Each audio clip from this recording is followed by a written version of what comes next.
Assalamualaikum достар, жақсы мен жамандарына қош келдіңіздер. Және мен бүгін бой өсіру, бой қанша кезге өсіретінін жайлы айтатын боламын. Видео соң лайк өсіп барына жазылуға орнаған бас комментке бүтін жазып кеткен болса мен видеоны бастаймын. Бой өріс ол 11 классынан тоқтайды балалардан. Егер сіз 11 классқа шейін турникке тартынып, өзіңіздің бойыңызды өсіріп несе болмасаңыз, онда сіздің бойыңыз короче солай.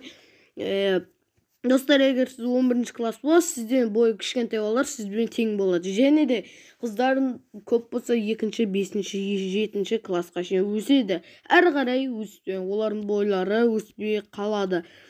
Басында қыздардың бойы ұлдардан тез өседі, кейіннен ұлдардың бойы қыздардан тез өседі. Короче, достарым, мен бүгін сіздерге